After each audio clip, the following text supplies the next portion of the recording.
Okay, well, this little video here will deal with the angle addition formulas for sine, cosine, and tangent. So what you see right there are the angle addition formulas for sine and cosine. And I've written them in kind of a condensed form here. Notice that I'm saying sine of A plus or minus B is equal to sine A cosine B plus or minus cosine A sine B. So you notice that you have a plus or minus right here and a plus or minus here, meaning that if you are adding two angles, then you add those two products there. And if you're subtracting, then you subtract. So very simple, straightforward. But look at the cosine formula. It's cosine of A plus or minus B equals cosine A cosine B minus plus. I've switched them. So that means that if you're saying cosine of A plus B, you are going to subtract over here. And if it's A minus B, you're going to add over here. Okay? So that's how those formulas work out. I'll leave it to you to figure out ways to keep those formulas straight. We had a pretty good little method in class today. Let's talk about the tangent formulas here. Here they are.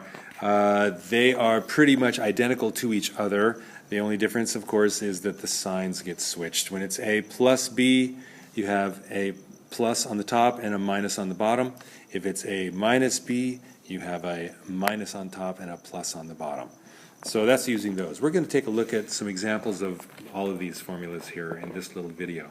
The first one is going to be figuring out the exact value for something like the cosine of pi over 12.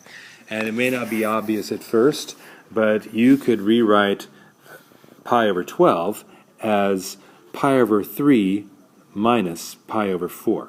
So that's what we're going to do, is say cosine of pi over 12 is equal to cosine of pi over 3 minus pi over 3 minus pi over 4.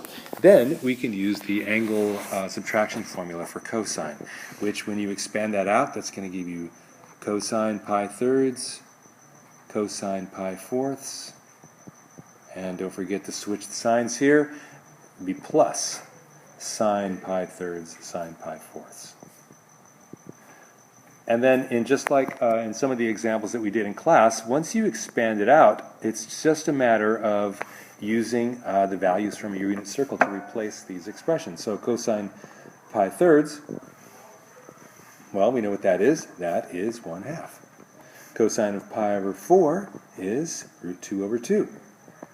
And we have a plus sign, and then sine of pi thirds is root 3 over 2, and sine of pi over 4 is root 2 over 2.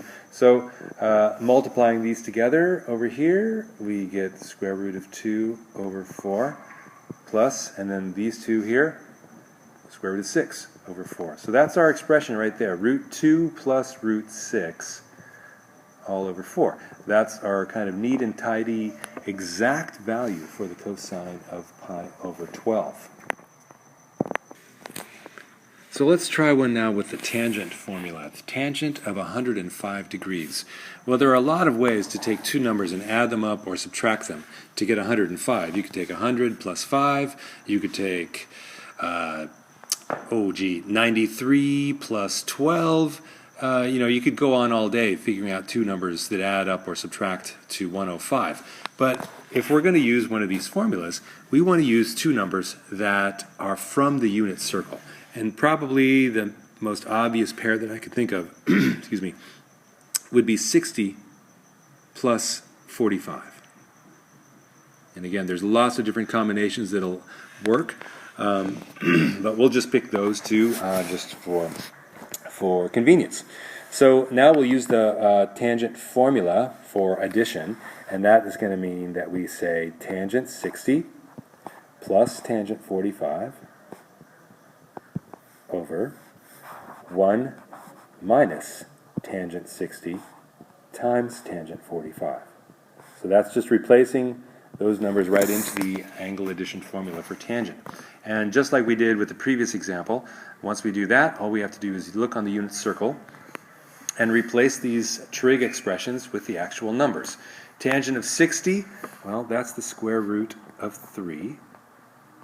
And the tangent of 45, fortunately, is 1. So it's root 3 plus 1 on the top.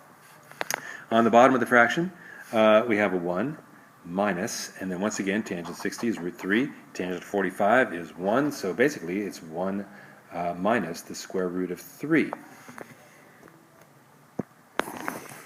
So we end up with this fraction down here at the bottom, root 3 plus 1 over 1 minus root 3.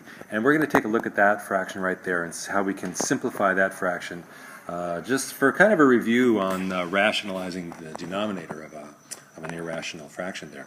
So let's just take a look at that fraction by itself. And as you might recall, the technique that we'll use to rationalize that is multiplying by the conjugate of the denominator. So that would be 1 plus root 3 over itself, our fancy form of 1.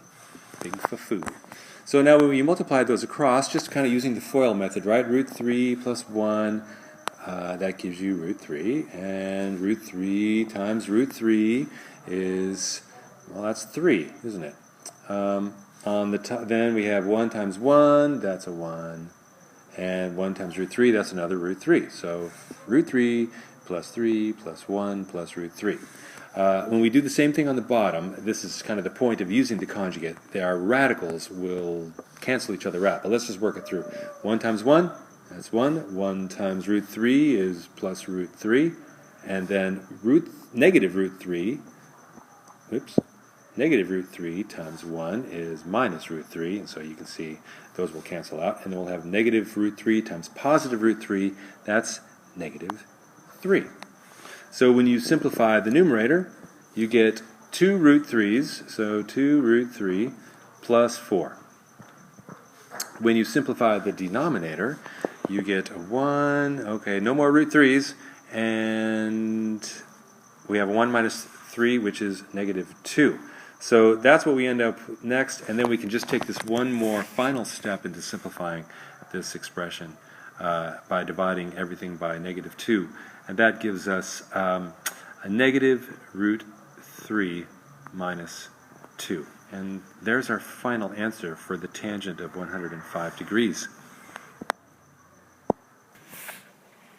And I think that's probably enough for right now. The next video will take a look at using these angle addition formulas in a proof. Okay, see you then.